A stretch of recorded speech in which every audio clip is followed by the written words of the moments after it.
Reaction from supporters of Planned Parenthood, Steve, has gone all over the place. One is to attack the group responsible for these undercover videos as pro-life and extremist.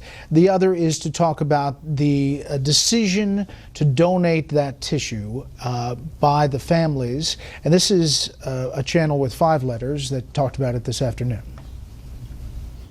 It's a very compassionate gesture. It's a very private moment where people volunteer to do this, and certainly so my colleagues around the country and I are, the recipients of that sort of in that moment with people, and it's very genuine. So there are certainly services where people can help women to do that generous thing that they would like to do at that moment. Yeah, I think, Aaron, underscoring that this is in fact an act of generosity and a very difficult decision to make is really important to counteract the narrative that is being presented here, which is incredibly lurid, and that has been thus far very effective for this wing of the anti-abortion movement. What about that, Steve? I mean, I find that absolutely stunning. How do you possibly make that argument? I was shocked at the quote you read from the representative of Planned Parenthood, who said it didn't describe improper activity. We have to be clear what we're talking about here. You're talking about the extraction of infants, many of whom could live outside of the womb were this not done to them, the taking of their body parts and then selling them for profit.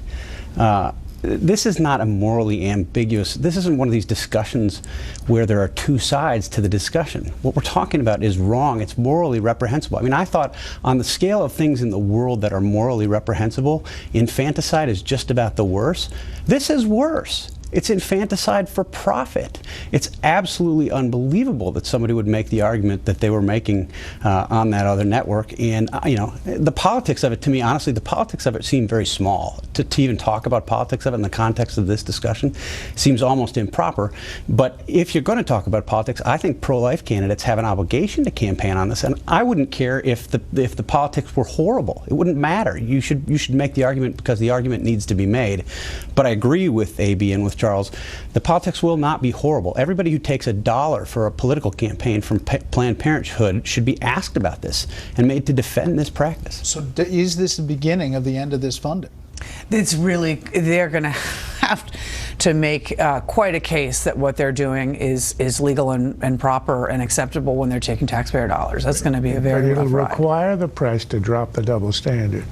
What every Republican is asked to explain away, to give an opinion on every idiocy, even a Todd Aiken, an obscure Senate candidate gives, he did it on legitimate rape. And Democrats are not asked about this. Every single one should be hounded day and night and say, what is your answer to what you saw? Is it improper? Until they give a yes or a no. We'll continue to follow this story. The group is putting up the unedited version of the video, they say, on their website. We'll follow that as well.